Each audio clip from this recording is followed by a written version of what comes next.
Macy V-TV. Macy V-TV is a brand to give people a platform to tell their truth. Today I have the beautiful Jonesha Turner. How are you today? I'm good. So if you did not know, October is a month full of awarenesses, but one is domestic violence, and that's what me and Ms. Turner will be talking about. So can you take us back to the first time that your ex-boyfriend got physical with you? The first time? Let me see. It was like, okay, I gotta do the timeline. So we started talking December 2018, so I feel like it happened October 2019. So did you expect him to put his hands on you? No. Let's see. Okay, yeah, I remember now. So no, so what happened was like I was staying on campus in the dorms or whatever, but really the apartments. And this was on some weird stuff. People be on some weird stuff. Like I can't stress that enough. People be on some weird stuff. Like we was arguing or something like that. And I know I called like my best friend or something. I was on the phone with her. He had left out. The whole time he was outside my apartment window. Listening to the conversation. Like, weird. But it was even before that. They had I be getting stuff like, I don't know, I be all over the place. But yeah, so we was arguing and he had threw something at me first. And then like I threw something back just like he threw something back. So then after that he like literally like got me by my neck and like had me against the wall. So what was your first initial reaction when that happened? Like I was like I can't breathe. I was just shocked because I couldn't believe it happened though. Like, did you tell anyone? Yeah, I told my best friend. And then like we ended up calling his parents the same night. And what they said? They was telling him to like go ahead and leave and stuff like that, but I mean he went outside to the car. And when I went outside, because I wanted to leave myself, he was sitting in my car. He was there to apologize? No, he was just, Oh. Yeah, weird stuff, I know. Like, I don't know, this is weird. So after he did the, putting you against the wall, did you think, okay, it's time for me to go, leave this relationship? Yeah, I mean, it was a thought. But then something I learned after the fact is like domestic violence, it can be, well, I think, it's a cycle. So I feel like that played a part in it as well. Like it starts off with tension building. So that can be like any stresses, anything to like make someone mad, just normal life stresses, things like that. And then it goes to the abusive phase, so like verbal, physical, things like that. And so after that, it's reconciliation. So they can just apologize, give you gifts, like spending. I don't even understand that. Why would you spend money just to do it again? But I don't know. So then it's reconciliation, and then it's a calm period where like both parties can like blame something else on why it happened, and like just come to some kind of mutual agreement. Yeah. So the first time it happened, how was it like before the second? Like, was your relationship good? How was it? Really, it was always drama. Always. It was real good. I can't lie. So you had a thought. A lot of people say when you're in a domestic violence relationship, you're asking for it. Oh. So what's your opinion on that? No, indeed. I don't know who would ask for it. Like, that sounds crazy. So do you think it was love that was holding y'all together? No, because that's not even love, really. So, really, I guess it's my thought it was love, but really, I came to find out after the fact as well, like, because I went to therapy at the counseling center, which I do recommend. Yeah, I came to find out, like, really, I was a people pleaser. So, really, things people say, like his mom, and, like, stuff like that. And just me, I don't know, I think I just felt like I had to prove myself to people and stuff like that. It's just, don't do that. It don't make sense. Like, it's not worth it at all. So what would you say was the worst domestic violence case? So that happened March 6th of this year. So, and also that was the same day we had our only home football game. So, you know, I'm with Go Team or whatever. So I had just left my house not too long ago, like literally 5 minutes. But when I was leaving out, and mind you, there's some previous stuff that happened, like stalking, blackmail, stuff like that. And I had a no contact order put in place with our Title IX department at Southern University. And, you know, I had no communication with him. I did what I was supposed to do. So, you know, I'm just driving, heading to the game, the work, volunteering, stuff like that. And like how it was, I'm on one road and it comes to like an end game? Like what is it? Not a tree. What's it? Like an intersection, I guess? Yeah. And he was on the other road. You get it, like. Did you know he was right there? No, I didn't. So it's a stop sign too. So I'm coming up to the stop sign. I'm really getting ready to brake and turn on the road that he was on, because that's how I leave out. Mm-hmm. And he was on that road, turning on my road, and he turned. And so immediately when I seen his car, I tried to reach for my phone and call 911, because that's what everybody been telling me to do. I can't even get to my phone. Like I could, but I mean it's too late. By the time I had my phone in my hand, I looked up, that car was turned towards me. And he just floored it. So like he ran into your car. Jonesha. Oh my God. I'm sorry, but I was not expecting that. Yeah. So how were you? Like, did he head on collision? It wasn't head-on collision. It was like a hard side swipe. Like I literally lost 2 tires. On my driver's side, those tires was gone. But like I still kept driving though. Crazy as it seemed. Like, cause in my head, I was just like, he's about to kill me, because like he had sent me pictures of guns and everything. So I'm like, oh my God, he probably got a gun. He about to kill me. Let me just go.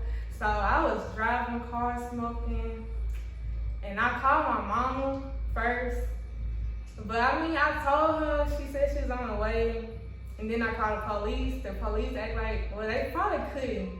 They couldn't hear me because the loud noise my car was making against the ground.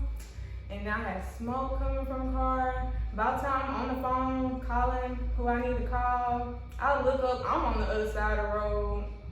I done crossed the center lane. I'm in the grass, about to wreck my own car. Well, it's already wrecked, but I'm about to wreck it even more. So I was like, okay, let me try and shake back. I'm hollering on the phone. They said they can't hear me. I'm like, please, can you send somebody? In my head, I'm like, I'm not stopping until I see the police. I literally drove like 3 miles with 2 wheels. Yeah, and then I drove through my town. So it's like everybody like seen the car. Yeah, because Jackson is so small. Like it's literally one like strip. You from Jackson, Louisiana or Mississippi? Louisiana. Okay. Yeah. So turn by they got a Dollar General at the corner. I turn right there, and then it's like schools, the grocery store. I passed by here. I really didn't care.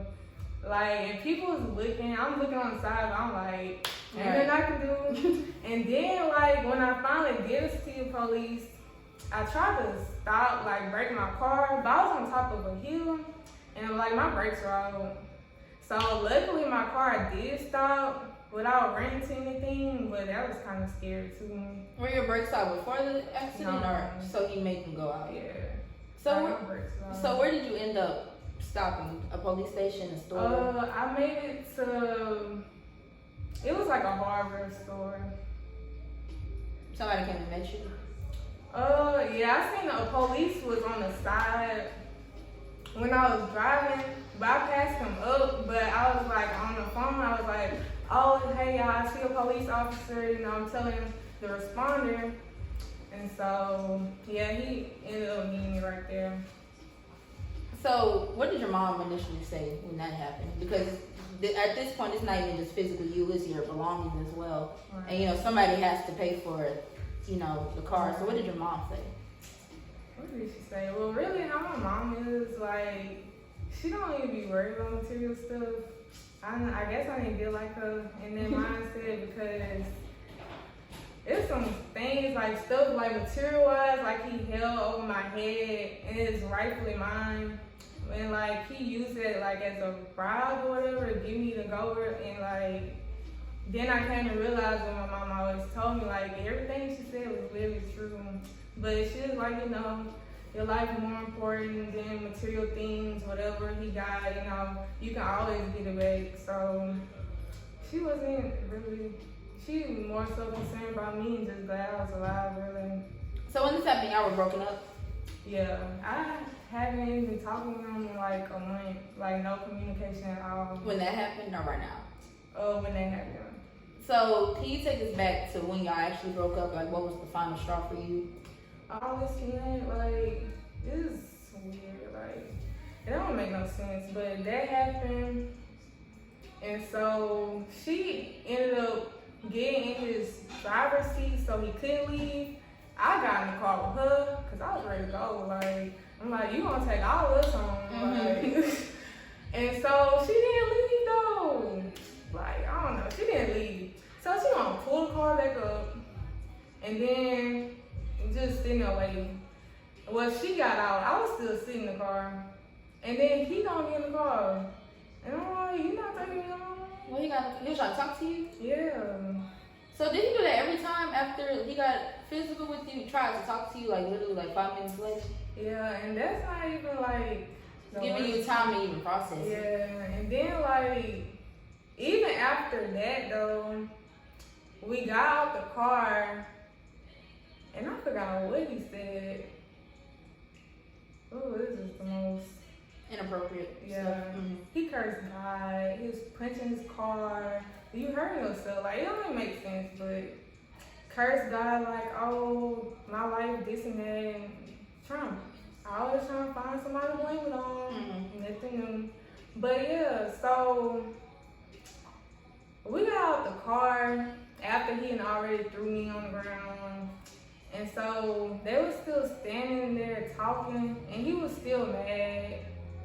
And so, I don't know, I ended up calling him stupid. I'm like, you just stupid, because the stuff he was saying, it's just like, stupid. Talking about killing people and all that. I'm like, you stupid. He's like, oh, I'm stupid, I'll kill you too. So, his stepdad had grabbed him by his shirt. And so I'm like, okay, I was like froze, because I'm like, I don't know what thing, like, I'm just sitting there. So he like getting out his shirt. His stepdad grabbed him by the shirt. Stepdad couldn't hold him. He like charged towards me. This time we in like the grass. And like literally got on top of me. And was choking me. And then he was saying, what he said? He was like, this is weird. Like he gonna say, you never gonna find somebody like me? Was that like you? Bruh, it was like, you gonna be with me or something like that. And he was choked, like I had lost consciousness. Like, I didn't realize it until his mom was over me, like, get up, JoJo. And I'm like, what happened? Like, I was like, what happened? And I'm looking around, I'm on the ground, like, I couldn't do nothing but start crying, like, and I was like, oh, wow. And also before that, when it was escalating, like, he had threw my phone in the neighbor's yard, so, like, you had to go find it. Yeah. But even still, this something I don't like either. Like you mentioned, like come talk to you not too long after. So even after that, like I went in the house to like clean up and stuff. And he was in the house in the living room, but I was in the bathroom. And when I left the bathroom, I was in the living room, well, kitchen area. And so I'm just sitting there chilling. He wanna come in there, hold one of the little babies, try to talk to me. I'm like, bruh. Do you think he was like mentally ill, you would say? Because it sounds like he would do something, apologize, try, at least attempt to apologize, literally, not even 20 minutes after, and expect you to feel like it's okay. He definitely had some, I'm not really sure the correct order or disorder. Yeah, the diagnosis. Yeah, but he was in the mental hospital at one point. Before or after? That was after. So, after that, and then, not only that, like, he tried to talk to me not too long after. When I went in the bathroom to clean up or whatever, like, his mom came there to talk to me, comfort me, stuff like that. But, like, then that just led to him making his way in there. So now it's all three of us, and I don't like that. So who put him in the mental home? Because usually a lot of people don't go willingly themselves. So who actually? His mom did. That happened like a month after. That was February 8th. February 9th. Yeah. Is the mom still in contact with you? Because a lot of times when, like, you know, you're in a good relationship, the mom tries to stay in contact no matter what the son did. So does she still try to talk to you? No, I don't really want her to. I don't want to. Like, nah, it's just the most. So where is the ex-boyfriend now? Really right now he's in a federal prison in Los Angeles. Cause something else he did prior before me caught up to him. I just feel like that's God's work, honestly, cause he protected me. So Like, do you ever fear that one day he's gonna get out and try to like confine you? Me knowing he in prison. Gives you like a peace.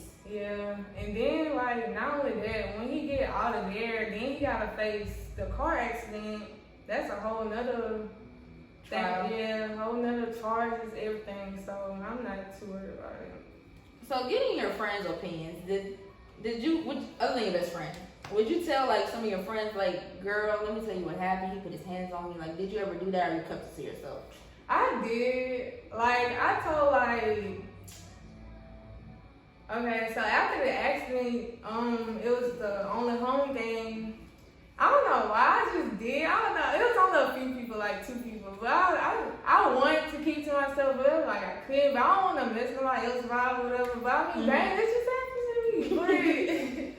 But, so I told one person the same day, and then my other friend, he had noticed me. He was like, I was just staring off and stuff like that. He's like, something on your mind. I'm like, no, it's not. I don't know what you're talking about. He was like, yes, it is. It's something. So I ended up telling him after the game was over. And he was like, take me to meet my mom. And that's when I told him. And he was like, I knew it was something. But he just didn't know it was there. So, you know, a lot of friends, like I said earlier, they be like, when you get domestically abused and you stay, it's a choice. Yeah. So what made you stay in the relationship? Feeling like I had a point to prove to people. Like pride, like you can break me down, but you're not gonna, you know, break me. Yeah. That kind of thing. And also, the people pleasing thing. Instead. So after being in that relationship, were you? Because I don't know your relationship status right now. Mm-hmm. But wait, what's your relationship status right now? I'm single. Okay. So are you scared to get into another relationship fearing that they might be abusive but perfect in the beginning? Because a lot of times men are perfect in the beginning and then they start showing their true colors when they get real comfortable with you. Alright. I'm sorry, can you repeat that? Are you just scared to get in another relationship basically? I'm not really scared, cause I mean it's not everybody, like that's only one person. I know it's a few out there, but I mean that's only a few. They got other good, great people besides, so it don't really scare me. I mean I know I'm more cautious though, but I'm not really scared. But it's not on my mind though. So you know, usually in segments I like talk about the experiences, but I also talk about like the aftermath. Because in my segments, I want you to tell your story, but I don't want to like ever open a wound and things like that. So how do you feel mentally right now after all this transpired? Well, honestly, I'm fine. Like, I don't think about it. Like, at first, like when it happened, you know, it's always on your mind and think about it. But like now, and even still, like when it first happened, and we had trial was scheduled for October 4th. But it couldn't happen. But when I first heard about it, that's gonna be on October 4th, I was telling my best friend, like, I don't know how I'm going to, like, she was like, you don't know how you gonna feel this months from now. And it's true, cause like really, it's like it happened, but I don't sit on it. I don't even think about it. I'm glad I don't, thank God, but yeah, I'm good. So when the trial comes, how are you going to walk into the situation? Because you can like prepare yourself for that, but you can also prepare yourself and still do the total opposite of what you thought you would do. So what do you think your initial reaction is going to be when you see him for the first time at trial? I don't really know. I don't know. Like, I don't know what to say.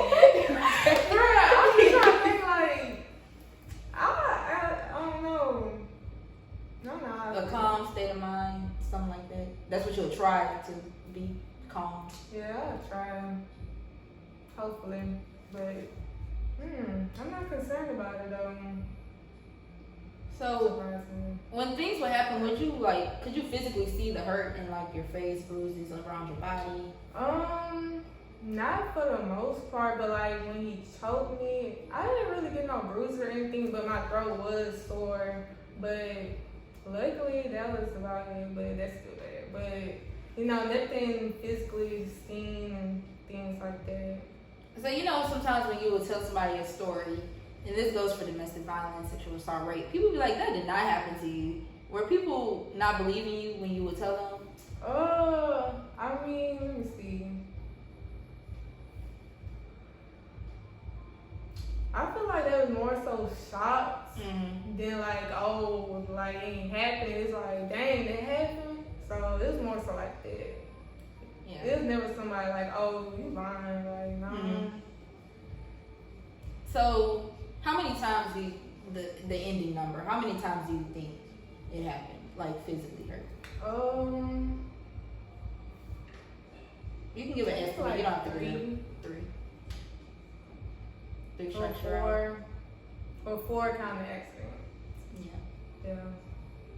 Well, at the end of every segment, I like to give the guest an opportunity to tell the viewers some advice if they're going through the same situation, if they've been through it, or anything to, I guess, avoid it. Because you really can't avoid situations like this because a man can be perfect in our eyes and then it just happens. So what's some good advice that you may give to the people?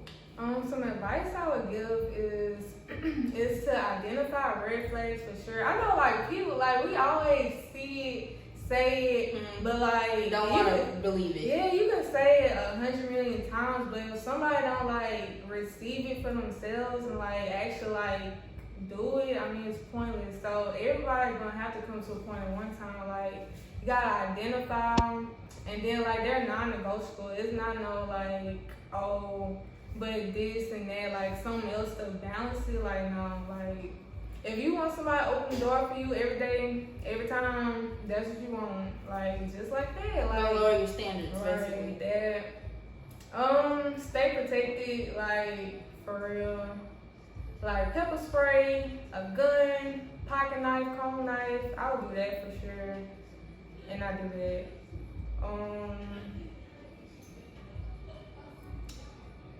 Let me see.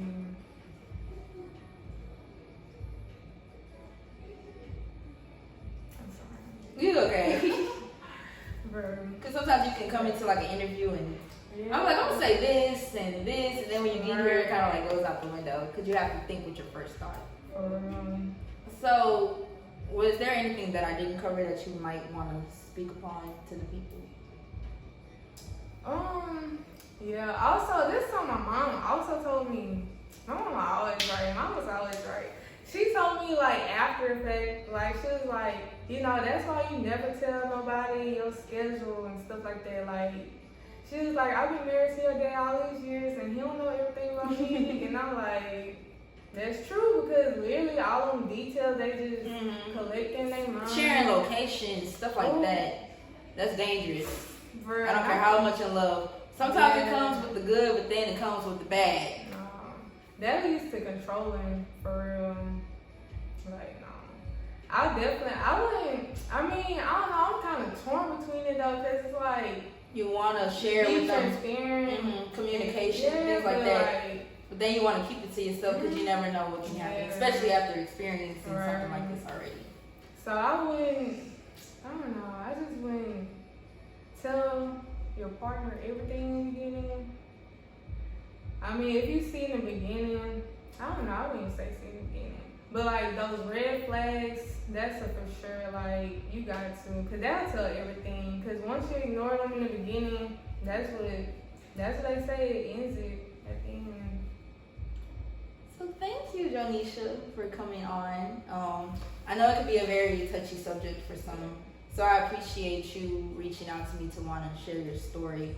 So thank you again for coming on today. No problem. Thank you to everyone that watches Macy V-TV, and I hope that not one but all of you were touched by this subject. Application segment forms are in my bio if you follow the guest segment form if you want to come share your story on Macy V-TV. Also, all previous episodes are on my IGTV and YouTube, which is in the link in my Instagram bio. And thank you for watching, and I'll see you next time.